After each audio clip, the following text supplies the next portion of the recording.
Իրանի դեմ ամերիկա-իսրայելական հարվածներից հետո հակամարտությունն ընդլայնվել է, ընդգրկելով Լիբանանը եւ Մերձավոր Արևելյան տարբեր երկրներ, որտեղ կան ամերիկյան ռազմաբազաներ։ Հարձակումներով պայմանավորված տարածաշրջանում չեղարկվել է ավելի քան 3400 չվերթ, որի հետևանքով տուժել է 300 000 ուղևոր։ Իրանում հարձակման է ենթարկվել ավելի քան 130 շրջան։ Ատոմային էներգիայի միջազգային կազմակերպությունում Իրանի դեսպանը հայտնել է, որ թիրախավորվել է Նաթանզի միջուկային օբյեկտը։ Ըստ Կարմիր մահիկի երկրում զոհվել է ավելի քան 550 մարդ։ Զոհերի թվում են տասնյակ բարձրաստիճան պաշտոնյաներ եւ հրամանատարներ, այդ թվում երկրի գերագույն առաջնորդ Ալի Խամենեին։ Իրանն էլ պատասխան հարվածներ է հասցրել Իսրայելին եւ տարածաշրջանի երկրներում ամերիկյան ռազմաբազաներին։ Իսրայելում շուրջ 10 մարդ է զոհվել, 800-ը վիրավորվել։ ԱՄՆ-ն հայտնել է 3 զինծառայողի մահվան մասին։ Նախագահ Դոնալդ Թրամփի խոսքով զոհերի թիվը կարող է աճել։ Մենք սգում ենք մեր ազգի համար մեծագույն զոհողություն արած ամերիկացի իսկական հայրենասերների մահը։ Ցավոք հավանական է, որ լինեն ավելի շատ զոհեր, մինչև այս ամենը կավարտվի, բայց Ամերիկան վրեժ կլուծի նրանց մահվան համար եւ պատժի չարված կհասցնի ահաբեկիչներին, որոնք ըստ էության պատերազմ են հրահրել քաղաքակրթության դեմ։ Թրամփի պնդմամբ հեռահար հրթիռներով եւ միջուկային զենքով զինված իրանական վարչակարգը մեծ սպառնալիք կլիներ յուրաքանչյուր ամերիկացու համար։ Նա էպիկական ցասում գործողությունն անվանել է ամենախոշոր եւ ամենաբարդ ռազմական գործողություններից մեկը, որի ընթացքում Իրանում խոցվել են հարյուրավոր թիրախներ, սպանվել է բանակի հրամանատարությունը։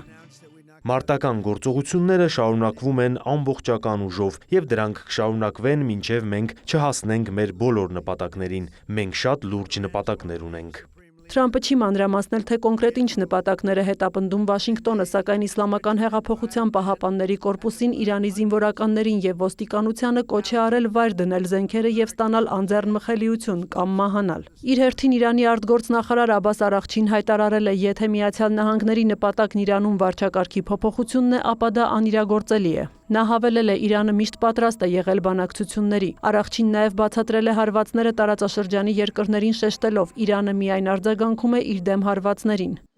Մենք Պարսից ծոցի մյուս կողմում գտնվող երկրների հետ ոչ մի խնդիր չունենք։ Այն, ինչ մենք անում ենք, ինքնապաշտպանություն է եւ հակահարված մեր դեմ ամերիկյան ագրեսիային։ Մենք չենք հարվածում Պարսից ծոցում մեր բարեկամներին, չենք հարվածում մեր հարևաններին։ Անշուշտ մենք չենք կարող հարվածել Միացյալ Նահանգների տարածքում որևէ թիրախի, հետեւաբար պետք է հարվածենք տարածաշրջանում նրանց ռազմաբազաներին։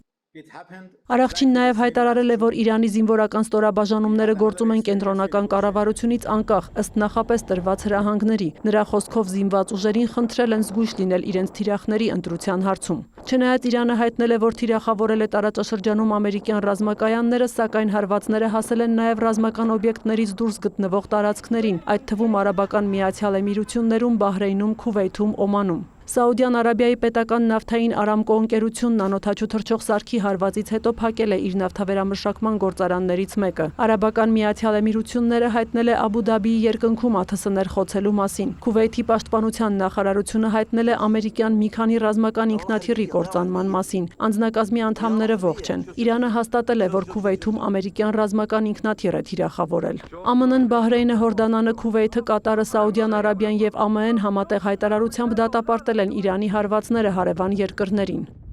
Իսլամական Հանրապետության գործողությունները վտանգավոր էսկալացիա են, որը խախտում է բազմաթիվ պետությունների ինքնիշխանությունը եւ սպառնում տարածաշրջանային կայունությանը։ Քաղաքացիական անձանց եւ ռազմական գործողություններին չմասնակցող երկրների թիրախավորումն անզգույշ եւ ապակայունացնող վարքագիծ է։ Մեծ Բրիտանիան, Ֆրանսիան եւ Գերմանիան հայտարարել են, որ պատրաստ են աշխատել ԱՄՆ-ի եւ գործընկերների հետ կանգնեցնելու Իրանի պատասխան հարձակումները։ Իրանի անխոհեմ հարձակումները թիրախավորել են մեր մերձավոր դաշնակիցներին եւ սպառնում են մեր զինծառայողներին ու քաղաքացիական անձանց ամբողջ տարածաշրջանում։ Իրանին կոչ ենք անում անհապաղ դադարեցնել այս անխոհեմ հարձակումները։ Քայլեր կձեռնարկենք տարածաշրջանում մեր եւ մեր դաշնակիցների շահերը պաշտպանելու համար, հնարավոր է անհրաժեշտ եւ համաչափ պաշտպանական գործողությունների միջոցով ոչնչացնելու հրթիռներ եւ անօդաչու թռչող սարքեր արձակելու Իրանի կարողությունները հենց գետնի վրա։ Իր հերթին Մեծ Բրիտանիայի վարչապետ Քիր Սթարմերը հայտարարել է, որ բավարարել է ԱՄՆ-ի խնդրանքը եւ թույլ կտա բրիտանական ռազմակայաններն օգտագործել Իրանի հրթիռային ծրագրի հետ կապված օբյեկտներին հարվածելու համար։ Նա միևնույն ժամանակ շեշտել է, Բրիտանիան չի միանա Իրանի դեմ հարձակողական գործողություններին։ Նման հայտարարություն է արել նաեւ Գերմանիայի արտգործնախարարը։ Յոհան Վադեֆուլի խոսքով երկիրն ակտիվորեն չի մասնակցի Իրանի դեմ ռազմական գործողություններին, սակայն կպաշտպանի Հորդանանի եւ Իրաքի ռազմակայաններում տեղակայված իր զինծառայողներին, եթե նրանք հարձակման ենթարկվեն։ Զուգահեռ Շահեդ անօթաչու թռչող սարքով թիրախավորվել է Կիպրոսում բրիտանական ռազմաբազան։ Ըստ Կիպրոսի նախագահի պատճառվել է չնչին նյութական վնաս։ Նիկոս Քրիստոդուլիդեսը շեշտել է, երկիրը մտադիր չէ որևէ ռազմական գործողության մաս կազմել։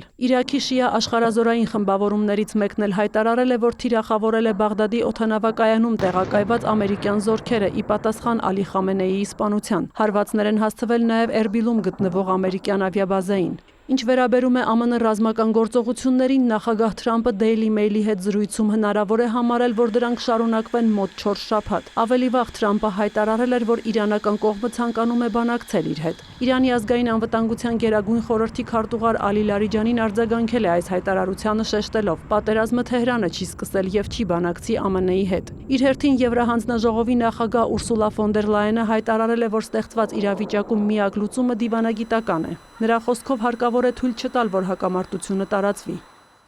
Սա նշանակում է համոզիչ անցումային շրջան Իրանի համար, նրա միջուկային եւ բալիստիկ հրթիռային ծրագրերի վերջնական դադարեցում, ինչպես նաեւ տարածաշրջանում ապակայունացնող գործունեության ավարտ։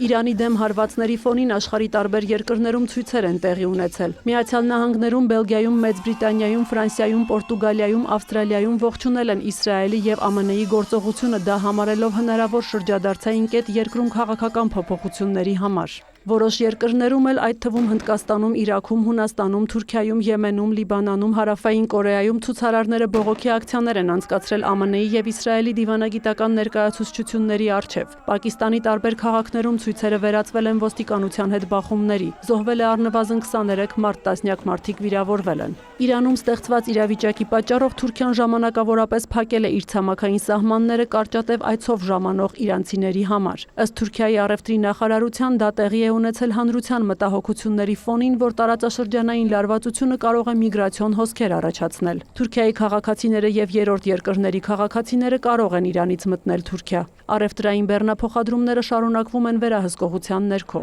Պեկինն իր հերթին հայտարարել է, որ Իրանում զոհվել է Չինաստանի առնվազն 1 քաղաքացի, ավելի քան 3000 քաղաքացի արդեն տարհանվել է Իրանից։ Սյուզաննա Չրաղյան, լուրեր։